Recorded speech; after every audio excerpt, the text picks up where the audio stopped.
उसने मेरी हथेली पर अपनी नाजुक सी उंगली से लिखा, मुझे प्यार है तुमसे।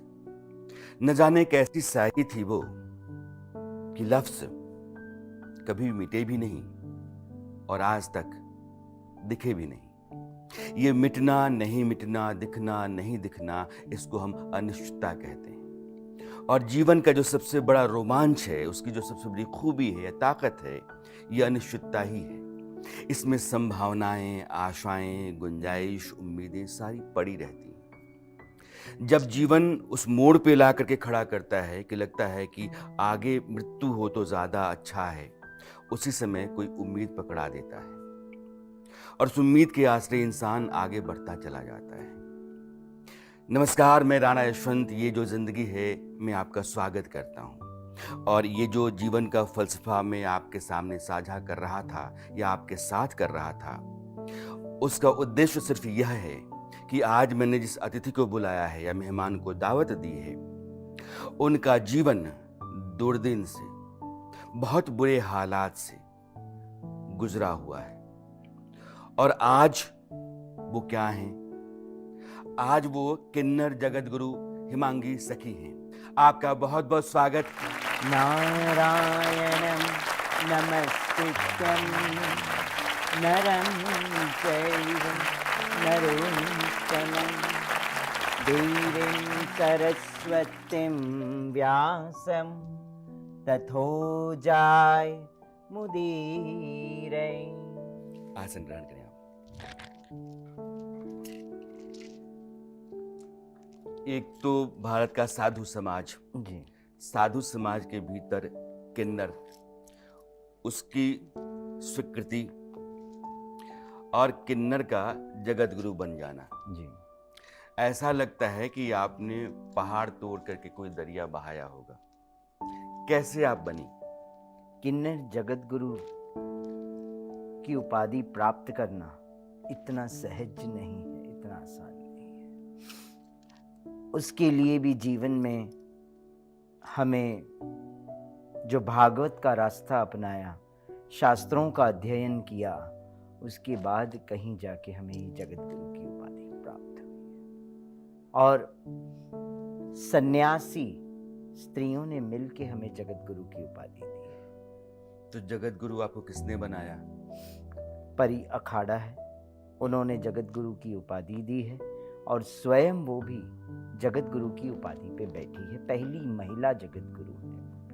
जो 13 अखाड़े हैं, जी, इनमें तो परी अखाड़ा नहीं आता है। नहीं आता है, इससे बाहर का अखाड़ा है। बाहर का। जी। इसके पहले आप महामंडलेश्वर भी थी। इससे पहले मैं पशुपति पीठ से महामंडलेश्वर घोषित हुई थी, नेपाल। और जब मुझे पता चला कि नेपाल का जो पशुपति पीठ है वो नेपाल तक ही सीमित है, वो भारत में अपना कार्य प्रॉपर नहीं कर सकते हैं, तो जब हमारा शास्त्रों का और कथा का जब निर्मोही अखाड़ा के महाराज राजेंद्र दास जी महाराज महंत हैं, उनको बड़ा अच्छा लगा कि आप शास्त्रों का ज्ञान रखती हैं, श्रीमद् भागवत का कथा करती हैं, तो उन्होंने निर्मोही अखाड़ा में महामंडलेश्वर हमें घोषित किया। तो जैसे आप भागवत का पाठ करती हैं, जी जी, गीता का प्रवचन करती हैं, भागवत और गीता का जो सार है, अगर मेरे दर्शकों को आप बताना चाहें तो क्या है? देखिए, भगवत गीता में बताया गया है कि गीता का उपदेश किसने दिया? भगवान श्री कृष्ण ने अर्जुन को ये गीता का उपदेश स्वयं कुरुक्षेत्र के मैदान में खड़े रह के सुनाया, है ना। और ये कहा कि मनुष्य जीवन कितना अनमोल है। श्रीमद् भगवत गीता में बताया, मैं एक श्लोक बताऊंगी, है ना। देहिनो अस्मिन् यथा देहे कौमार्यम यौवनम जरा तथा देहांतर प्राप्ति धीरस्तत्र हन्मय हति। तात्पर्य ये है कि ये देह है हमारा, 3 अवस्थाओं से गुजरता है, बाल्य अवस्था, कौमार्य अवस्था और वृद्ध अवस्था की ओर अग्रसर होता है। और जो जीव आत्मज्ञानी हैं, जो जीव ब्रह्म ज्ञान का नॉलेज रखते हैं, वो इन अवस्थाओं से घबराते नहीं है, क्योंकि उन्हें पता है आज जब हम युवा है तो कल वृद्ध भी हमें होना है, और जो ये वस्त्र हमने ये शरीर पे धारण किए हैं ना, जब ये पुराना हो जाता है तो हमें इसको भी हम भी पसंद नहीं करते, हम इसका भी परित्याग कर देते हैं और नया वस्त्र धारण करते हैं। आत्मा भी ऐसे ही है कि जब देह कष्टदायी होता है, बीमार होता है, तकलीफ होती है, तो आत्मा भी उस देह का त्याग देती है, देह को त्याग के एक नवीन देह की ओर अग्रसर हो जाती है। तो भगवत गीता में इसका ये वर्णन है, तात्पर्य मैंने बताया आपको, है कि नहीं? तो ये श्रीमद् भगवत गीता में बताया गया है क्लियरली। आप भागवत पाठ करती हैं, गीता का उपदेश देती हैं, प्रवचन आपके होते हैं। इधर आपका रुझान कैसे हुआ? जीवन में किन्नरों के साथ तो बहुत सारी त्रासदी होती है। समाज में सबसे तख्त या परित्यक्त जो बिरादरी है वो किन्नरों की है। उस बिरादरी के भीतर से निकल करके आप संतों के बीच में आ गई। ये आना कैसे हुआ आपका? पहले तो मैं बताऊं, जब हमने हमारी आंखों के सामने जब मैंने मेरे माता पिता की डेथ को देखा, तो बचपन में, कम उम्र में, तो जन्म और मृत्यु का पता चला कि भाई जो कुछ है सब यहीं छोड़ के जाना है। क्या कुछ लेकर आए हैं और क्या कुछ लेकर जाना है। उसी वक्त बचपन में जलते हुए मेरे पिता के शव को मैं देख रही हूँ, जलती हुई मेरी माँ के शव को मैं देख रही हूँ, तो मुझे अंदर से ऐसा लगा कि अब कुछ नहीं है इस दुनिया में। मैंने सबसे पहला एक ही काम किया, मुंबई का फ्लैट गिरवी रखा, मेरी छोटी बहन, उसका विवाह रचाया, उसे परिवार में भेजा, और आखिरकार मैंने सोच लिया कि अब जीवन में कुछ नहीं है, मुड़ चलो ईश्वर के दर पे। क्योंकि मैं वैसे भी पहले छोटी उम्र में ही मैं हरे कृष्णा टेम्पल में जाती थी, इस्कॉन के अंदर, है ना। सुबह के दिनचर्या जो भी है, सेवाएं भी करती थी, और श्रीमद् भागवत का अध्ययन भी साथ साथ में होता था उस वक्त भी। तो मैं जब राधा गिरधारी जी के मंदिर में गई तो मैंने भगवान श्री राधा गिरधारी जी से कहा कि हे प्रभु, आज आपने अपने प्रति सुकृति प्रेम मेरे हृदय में बो दिया है। वो बीज मैं आज जानती हूं कि मैंने अभी तक कोई पाप नहीं किया है, और आगे अगर मुझसे कोई ऐसा पाप हो या अपराध हो तो मेरे माथे न मड़ना। अभी मेरी आपके प्रति सुकृति और प्रेम जागृत हुआ है, तो बस अपनी चरण में जगह दे दे, मुझे हमेशा हमेशा के लिए बुला ले अपने पास। मैंने आपके जीवन की कुछ तस्वीरें रखी हैं, उन तस्वीरों को दिखाता हूँ, शायद आप पलट करके अपने जीवन के उस समय तक जाएं और कुछ चीज़ें आपको याद आएं। मैं आपको तस्वीरें दिखाता हूँ। ये मुझे लगता है कि आप हैं, आपकी माँ हैं, आपकी बहन है, ये पापा हैं। आप मुझे लगता है फ्लैशबैक में ले गए ये हैं। दादी हैं। दादी हैं जी। कैसा रहा आपका बचपन? ये मैं हूँ, अच्छा, ये मेरी बहन है, मम्मी हैं, और आप तो मेरी पुरानी यादें ताज़ा कर दी है। तस्वीर देखती हूँ, माँ की याद बहुत आती है, और आज पुनः ताज़ा कर दिया आपने माँ की याद को। मेरे पिता बहुत पहले ही चले गए थे, फिल्म डिस्ट्रीब्यूटर थे। अच्छा। हाँ, कई फिल्में डिस्ट्रीब्यूट की। अचानक से हार्ट अटैक आया, कुपर हॉस्पिटल में एडमिट हुए, डेथ। तब आप लोग मुंबई में रहते थे? तभी मुंबई में रहते थे, बहुत छोटे से थे, 3rd स्टैंडर्ड 2nd स्टैंडर्ड में पढ़ने वाला बच्चे को क्या पता। कुछ समय बीता, मेरी मम्मी पापा के एक्सपायर्ड होने के बाद मेंटली डिस्चार्ज्ड हो गई थी, पागल हो गई थी। सड़कों पे अपने आप बातें करना, अपने आप चलना, कोई सुध बुध नहीं। मम्मी का कोई सुध बुध नहीं था। कुछ समय बीता, मेरी मम्मी जब एक्सपायर्ड हुई, तो जब उसकी मृत्यु हमें पता नहीं था कब, रातों रात चल पड़ी मम्मी, रातों रात चल पड़ी। सुबह उठ के देखा तो मृतक शरीर मम्मी का पड़ा है, बहन कह रही है मम्मी उठ नहीं रही है, आके उठा उसे।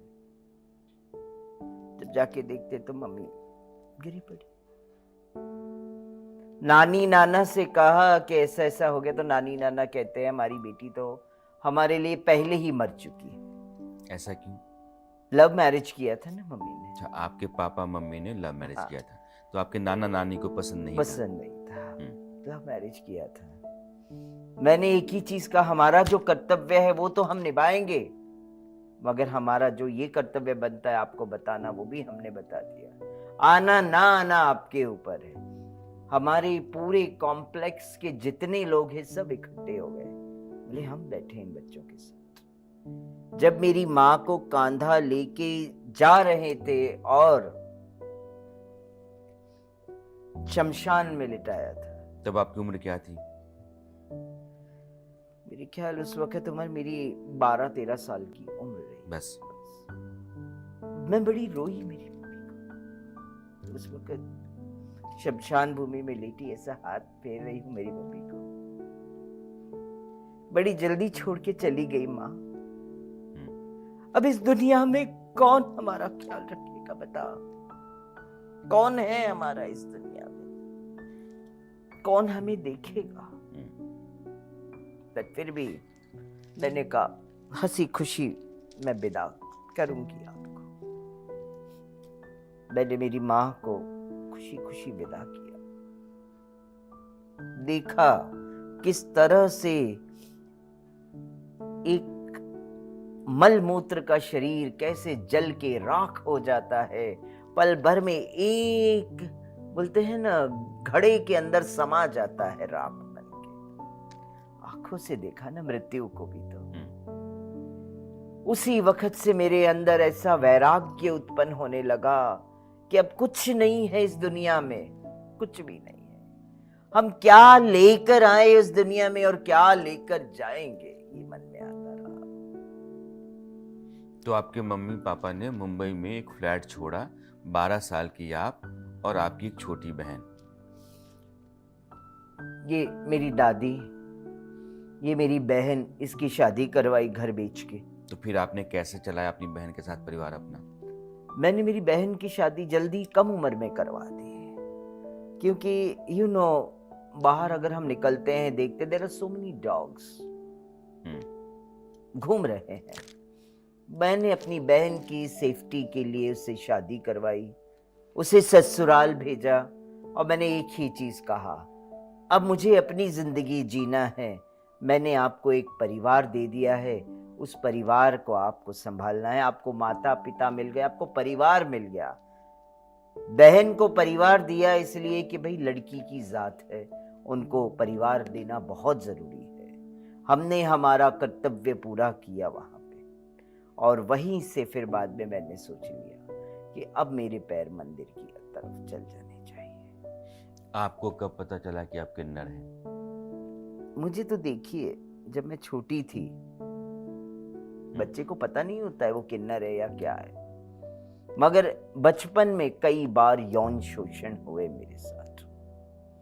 मुझे समाज ने बताया कि आप क्या हो, मुझे खुद को नहीं पता था कुछ भी। एक बच्चे को क्या पता वो जेंट्स है या लेडीज है, उसको क्या पता बच्चे को छोटे से।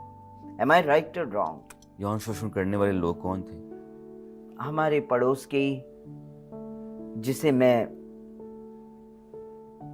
भाई समझ के मानती थी, अंकल बोलती थी, आंटी बोलती थी, उनके बेटे ने मेरा यौन शोषण किया। मेरे पड़ोस में, जिस पड़ोस में होते हैं ना हम अंकल आंटी ऐसा बोलते हैं, उनके बेटे ने मेरा कई बार यौन शोषण किया। और खुद उनकी माँ ने देखा भी तो मुड़ के नहीं देखा और चली गई वहां से। उसके बाद जीवन में लोगों ने मुझे बताया, कई नाम दिए, क्योंकि जब नवरात्रा होता था, गरबा होता था, तो उसमें मैं लेडीज की ड्रेस पहन के पूरी श्रृंगार करके मैं चली जाती थी। मेरा बैठना उठना हाव भाव सब अलग डिफरेंट था। मैं खुद कंफ्यूज थी अपने अंदर कि मैं क्या हूँ क्या नहीं हूँ। I was confused about my self also. तो वो कंफ्यूजन दूर करने वाला समाज, समाज ने एक नहीं कई नाम दे दिए मुझे उस वक्त। मैं क्या बयान करूं इस मंच पे बैठ के कि क्या नाम दिए होंगे। आप जानते हैं समाज क्या नाम दे सकता है हमारे जैसे व्यक्तियों को उस समय। लेकिन 12 साल की आप थीं, आपने घर परिवार चलाने के लिए जिस घर में बर्तन पोछा करना शुरू किया वहाँ यौन शोषण हो जाता है। जी, जो फ्लैट आपकी मम्मी पापा ने छोड़ रखा था, फिर उसका क्या हुआ? उसे मैंने बेच दिया ना हम्म, मेरी बहन की शादी के लिए। हम्म, पैसे कहाँ से लाती थी? मैं तो रोड पे सो सकती हूँ, क्या मेरे घर की जवान लड़की को मैं रोड पे तो नहीं सुला सकती ना। हम्म। तो घर के पेपर सबसे पहले गिरवी रखे, उसकी शादी करवाई और उसे ससुराल भेजा और लास्ट में मुझे घर बेचना पड़ गया। समाज के साथ आपका जो अनुभव रहा है वो कैसा रहा है? अगर कुछ घटनाओं के जरिए आप बताएं तो लोगों को अंदाजा होगा कि समाज किस किस तरह के लोगों से भरा पड़ा है। समाज एक्सेप्ट नहीं करता। समाज ने तो उस वक्त कई तरह के शोषण किए, शारीरिक शोषण, मानसिक शोषण, आर्थिक शोषण भी कर लिया और घर से उठा के बाहर फेंक दिया। जिनके घर में जिन्होंने मेरा इतना इस्तेमाल किया और उसके बाद एक समय ऐसा आया कि खुद मुझे जब पैसे की जरूरत रही तो मुझे पूछा नहीं गया और वही मेरे मुंह बोले अंकल आंटी ने उठा के मेरा कपड़े वपड़े सब।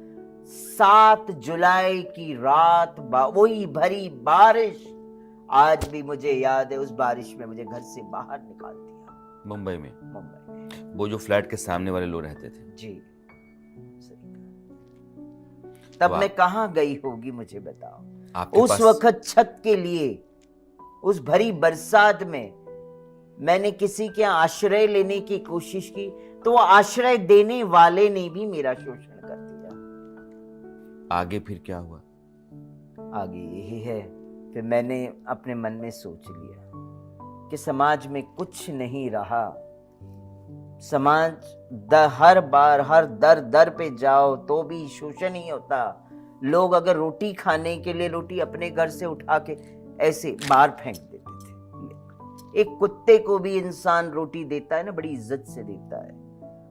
हम तो उस वक्त हमारा तो उससे भी गया गुजरा बदतर दुनिया से। उसके बाद मगर हमारा मन उठ गया और फिर हमने कहा कि अब मंदिर की ओर चल पड़ती। मैं नहीं रहना चाहती, समाज में रहने की कोई इच्छा नहीं है। एक बार तो मैंने सुसाइड करने की कोशिश की, अपने ही बिल्डिंग के टेरेस पे गई और मैंने सोचा यहाँ से मैं अपने प्राणों का त्याग देती हूँ, प्राण त्याग देती हूँ। फिर मन में एक बार आता है मैं क्या कर रही हूँ, चल हरे कृष्णा मंदिर चलती हूँ, वहां चली जाऊंगी, वहां सेवा करूंगी, वहां अपने बाकी का जीवन व्यतीत करूंगी। और वहीं से मैं फिर बाद में मंदिर की ओर चल पड़ी। मंदिर वालों ने मुझे दिल्ली भेजा। दिल्ली से मेरी इच्छा हुई ब्रजभूमि वृंदावन जाने। यानी कि मुंबई में इस्कॉन मंदिर में आप गईं, वहां आपने रहना शुरू कर दिया।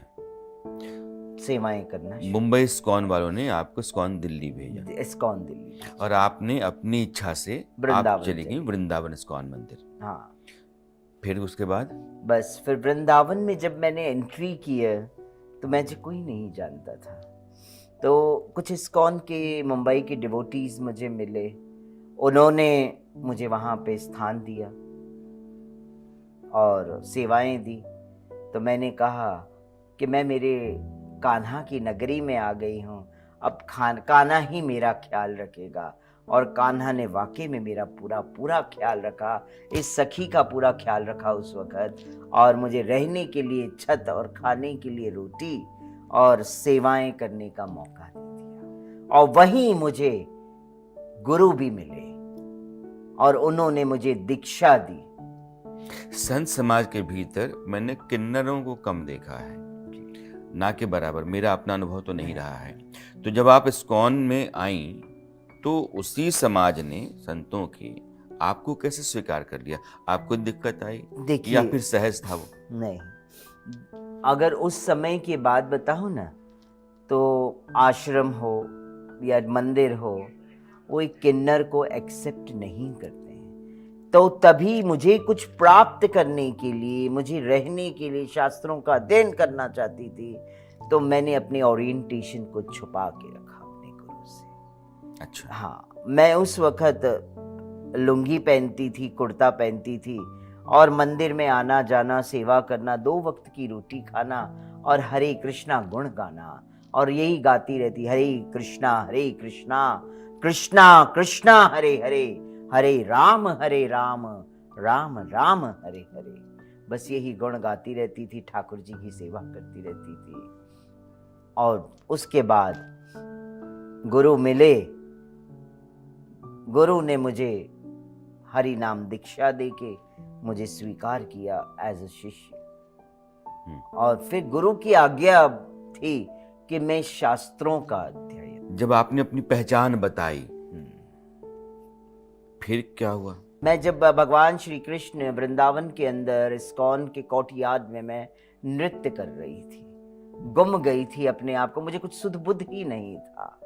तो मेरे गुरु ने नोटिस किया और अपने मेरे गुरु भाई से कहा कि आप उनको बुलाइए आप हमारे कमरे में, मैं कुछ बात करना चाहता हूँ। तब मेरे गुरु जी ने कहा, मैंने सोचा है आपका विवाह करवा दूं। तो मैं थोड़ी हंस पड़ी। तो फिर बाद में मैंने गुरुदेव से कहा, महाराज जी मैं आपसे, बोले मुझे पूरा स्पष्ट चाहिए कि आपका प्रॉब्लम क्या है, I have something a doubt on you. तो मैंने कहा, गुरु महाराज मेरा ओरिएंटेशन के बारे में मैंने उन्हें बताया सब चीज। तो उन्होंने एक चीज क्लियर आउट की कि आपको शास्त्रों का अध्ययन कराया, you are bona fide, go back to Bombay, cultivate this knowledge to your kind of people. तो कहते हैं ना, गुरुर ब्रह्मा गुरुर विष्णु गुरुदेवो महेश्वरा, गुरुर साक्षात परः ब्रह्मा, तस्मै श्री गुरुवे नमः। गुरु की आज्ञा सर्वोपरि। गुरु की आज्ञा को मान के मैं फिर निकल पड़ी। और जब वृंदावन से निकली तो मैंने मेरे कान्हा से कहा कि आज तो मैं इस ब्रज से जा रही हूं, मेरा मान सम्मान, मेरी गरिमा आप पुनः लौटाएंगे, पुनः मुझे बुलाएंगे, तब मैं आऊंगी। और तब मैंने अपने चरण वृंदावन से उठाए और मुंबई की ओर आके मैंने अपने जो आत्मा के प्रति जो सच्चाई है, I want to be true to my soul now, तो मैंने फिर साड़ी पहन ली और साड़ी पहन के समाज के सामने आई और कथा करना प्रारंभ किया। अब मैं कुछ तस्वीरें आपको दिखाता हूँ। ये आपके इसी रास्ते पर मुड़ने से जुड़ी हुई तस्वीरें हैं। ये मुझे लगता है कि आप हैं, और ये हमारी शिक्षा गुरु प्रशांता माता जी हैं। अच्छा। जो आज भी वृंदावन में VIH में पढ़ाती हैं बच्चों को, गुरुकुल के अंदर। अच्छा जी। तो आपने शिक्षा जो है इन्हीं से ली? इन्हीं से ली है मैंने, वृंदावन के अंदर ली है। और उस समय देखिए, और आज का समय, आपके सामने बैठी हूँ मैं अगली तस्वीर आपके सामने लेकर के आऊं, उससे पहले मैं चाहता हूं कि आपके जीवन का जो सत्य रहा है और आपने जो अनुभव किया है, उससे संबंधित कोई पाठ हो या कोई प्रकरण हो तो जरूर रखिए। ईश्वर परम कृष्ण सच्चिदानंद विग्रह, अनादि आदि गोविंदम सर्व कारणे कारणम। ईश्वर कौन है? परम कृष्ण है। क्या स्वरूप है उनका? सत्य, चित्त और आनंद का स्वरूप है। कौन है वो? अनादि आदि पुरुष है। क्या नाम है उनका? गोविंद नाम है उनका। और सारे कारणों के कारण भी वही है। अब ये तस्वीर है, कई संत हैं और आप नीचे बैठी हुई हैं। जी जी। ये क्या हो रहा है? ये 2019 के अर्ध कुंभ में हमारा पट्टाभिषेक हुआ और हमें महामंडलेश्वर के पद पे बिठाया गया। पशुपति अखाड़ा नेपाल, अच्छा, नेपाल का। उन्होंने मुझे महामंडलेश्वर घोषित करके इस पद पे हमें बिठाया था।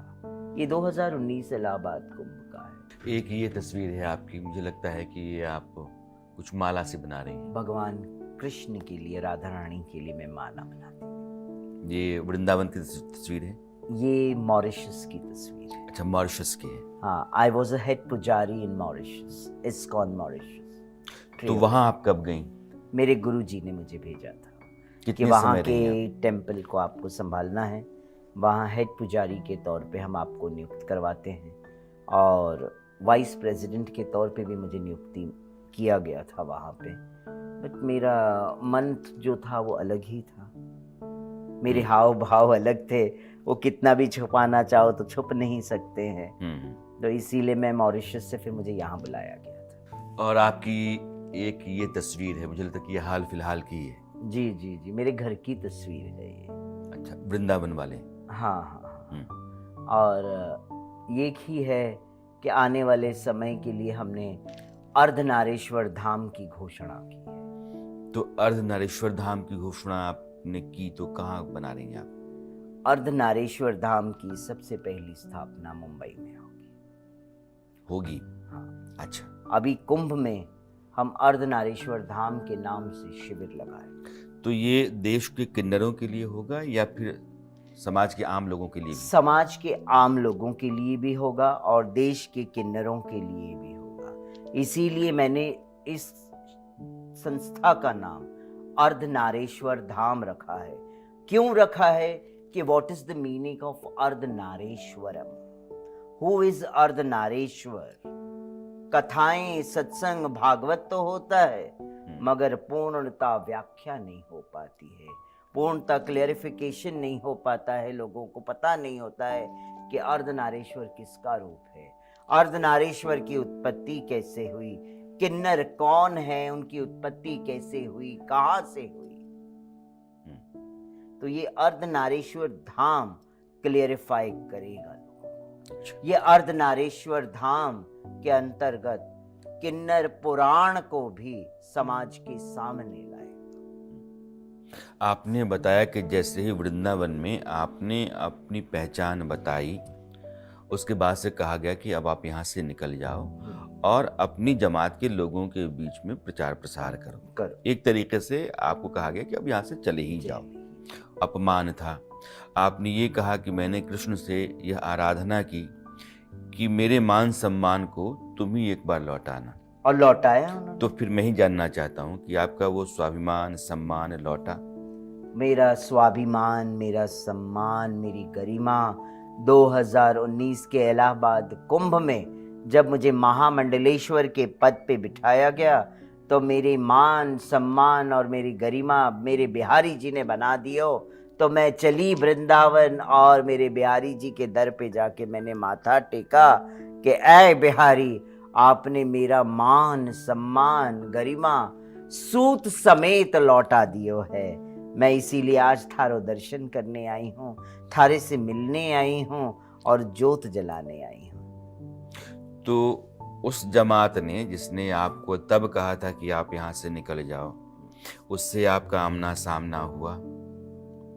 मेरा आमना सामना जमात से भी हुआ।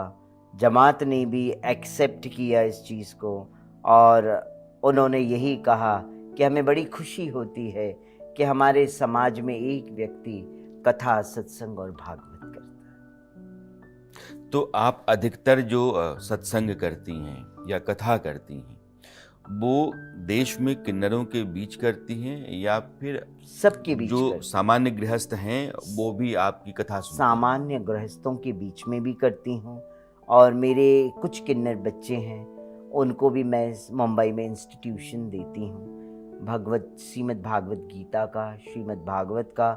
और उसके लिए मैंने एक पंडित जी को अपॉइंट किया हुआ है कि आपको इन्हें प्रॉपर शिक्षा देनी है, कि जब ये प्रॉपर शिक्षित हो तो समाज के सामने ऐसे उभर के आए कि क्या शास्त्रों का गान कर रही हैं ये सब किन्नर मिलके। बट जब मैं महामंडलेश्वर के पद पे लौटी तो मुझे एक मैसेज आता है। मेरे गुरु बहन है और वो बताती हैं कि कार्तिक की पूर्णिमा पे जब इस्कॉन के कोर्टयार्ड में गुरु महाराज दीक्षा दे रहे तो कह रहे हैं कि वो मेरा शिष्य है। इतनी कष्ट, बाधाएं, तकलीफ उसके जीवन में आई, मगर फिर भी वो भक्ति मार्ग में डटा रहा और शास्त्रों का गान करते रह रहे। आज वो जब भागवत करते हैं तो हमें प्रसन्नता होती है कि वो बच्चे ने जीवन में स्थिर रहा है, कभी उन्होंने पथ भ्रष्ट नहीं हुए और भक्ति मार्ग में चलते रहे। और आज जब वो वृंदावन आती हैं तब न्यूज़पेपर में कुछ न कुछ उनके बारे में आता है, और जब मैं सुनता हूँ तो मुझे अति प्रसन्नता का महसूस होता है। ये मेरे गुरु महाराज का मैसेज मेरी गुरु बहन ने मुझे दिया, तो मैंने कहा मेरा जन्म सार्थक। गुरु को प्रसन्न करना छोटी बात नहीं है। अगर गुरु लात भी मारता है ना, गुरु अगर निकाल भी देता है ना, उस वक्त शायद हम सबको बुरा बहुत लगता है कि गुरु क्या बोल रहे, ऐसा लात मार दिया, गाली निकाल दी।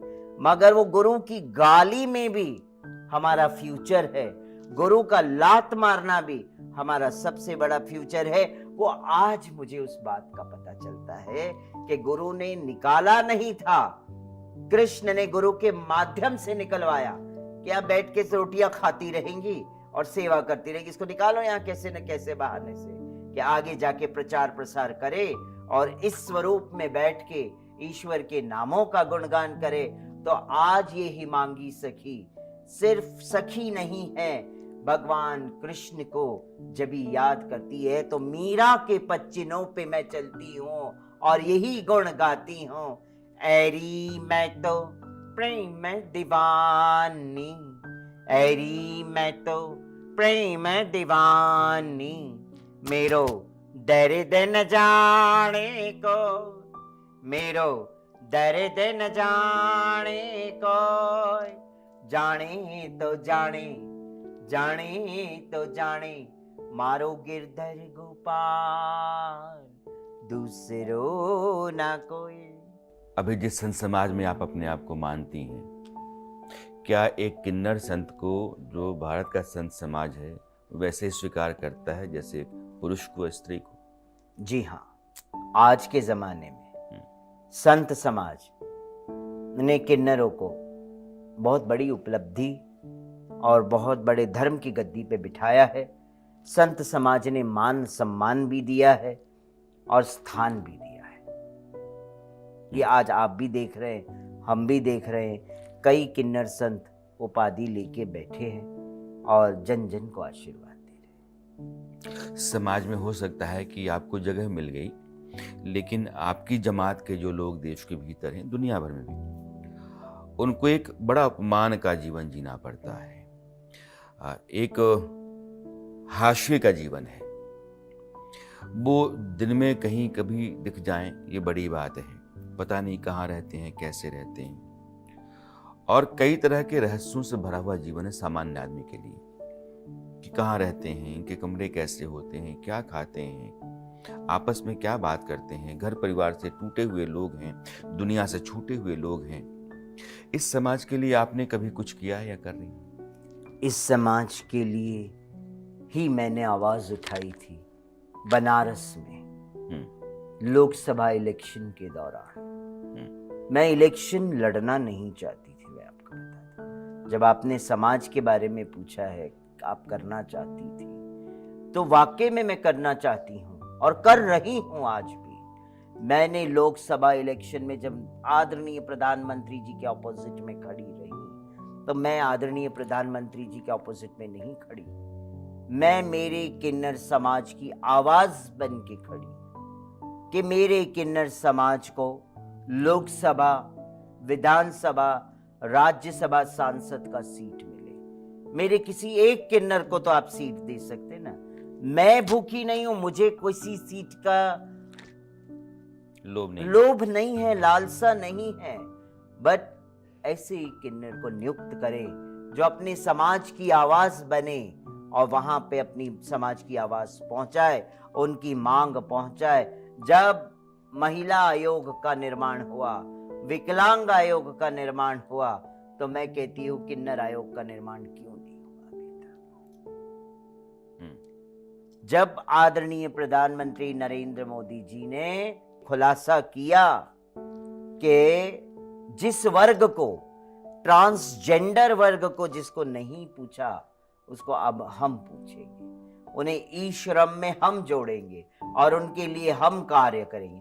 ये पहली बार था जो हमारे देश के प्रधानमंत्री नरेंद्र मोदी जी ने अपने मुखारविंदों से ट्रांसजेंडर वर्ड कहा था।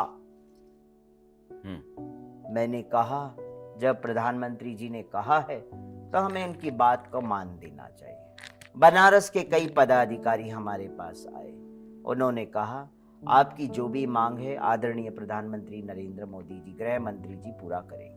मैंने कहा इंडिया टीवी के माध्यम से भी सबने बताया इस तरह, मैंने ओके कोई बात। हमने नाम वापस लिया, मंच सजा और मोदी जी की आरती हमने उतारी और उनको विजय तिलक किया कि विजयी भव। किन्नर वोट नहीं देते, किन्नर चुनाव नहीं लड़ते, किन्नर सरकारी अधिकारी नहीं बनते, किन्नर समाज के आम लोगों के बीच अपना घर लेकर के नहीं रहते। ये एक त्यक्त समाज है। मगर एक मुझे बात बताइए, क्या किन्नर का अधिकार नहीं है आम लोगों के बीच में घर बना के रहे? मन करता है, मन तो बहुत करता है, मगर आज भी लोग एक किन्नर को अच्छी सोसाइटी में रहने नहीं देना चाहते। फ्लैट्स, अच्छे फ्लैट्स में रहना चाहते हैं किन्नर, मगर उन्हें फ्लैट ही नहीं मिलता है। क्यों? वो किन्नर है। आज की बात भी बताऊंगी, किन्नर है, पता नहीं क्या चलेगा। अरे एक धर्म गुरु किन्नर को भी देख के नहीं सोचते हैं कि ये धर्म गुरु हैं। नहीं, किन्नर है।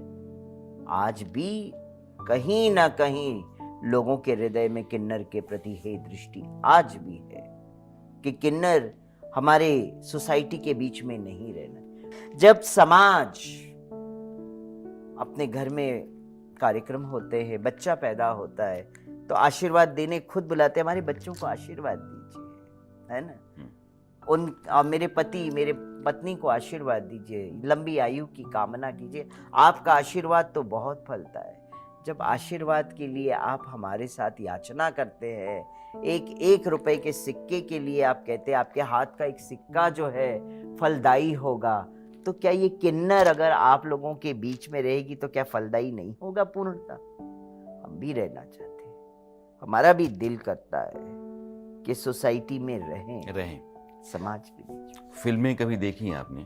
बहुत देखी। फिल्में की भी हैं मैंने अपनी। की भी हैं? हाँ। कितनी फिल्में की हैं? देखिए गिनती तो नहीं बता पाऊंगी, मगर हाँ ये है शबनम मौसी, आशुतोष राणा की फिल्म मैंने की है, डाउनटाउन मूवी की है, मोहित सूरी की मूवी थी। फिर उसके बाद मैंने तेलुगु मूवी की है जो किन्नर कम्युनिटी के ऊपर बनी थी, उसमें लीड किया है मैंने। अच्छा। तेलुगु मूवी है बम बम कादू थर्ड मैन। फिर उसके बाद मैंने भोजपुरी एक मूवी की है जो है बाप रे बाप, जो अच्छा। कांचना फिल्म आई थी साउथ में, वो कांचना का ही सारा स्टोरी था, कॉपी था। उसमें कांचना का किरदार मैंने किया, बट उसके पीछे भी करने का एक रीजन था कि मैं वृंदावन तो चली गई मगर अर्थ तो फिर भी चाहिए, बिना अर्थ के तो कुछ नहीं होता है। अब कई मन होता है यहाँ जाना, आप वृंदावन में आश्रम से बाहर निकलोगे बिना पैसे का तो कहीं जा भी नहीं सकते। जा सकते हैं गोवर्धन नहीं जा सकते, बरसाना नहीं जा सकते, पैसा तो चाहिए। तो उसके लिए फिर तो मैं पैसे के लिए आपने फिल्मों में काम करना शुरू किया। तो अब भी जब फिल्में आती हैं तो आप काम करती हैं? नहीं, अभी नहीं करती हूँ। जीवन क्या है? एक कथा है, कुछ बुरा है, कुछ अच्छा है। आपने आकर के मुझे लगता है कि अपने जीवन को जिस तरह से लोगों के बीच में रखा है, बहुत लोगों को आपसे उम्मीदें मिलेंगी, बहुत लोगों को प्रेरणा मिलेगी और बहुत लोगों को संबल भी मिलेगा कि इस तरह के जीवन से भी इंसान एक सम्मान का जीवन प्राप्त कर सकता है। आप आई, आपका बहुत बहुत धन्यवाद। लेकिन जाने से पहले मैं चाहूँगा कि आशीर्वाद आप मुझे भी दे करके जाएं। श्री राम जानकी बैठे हैं मेरे सीने में, श्री राम। नमस्कार।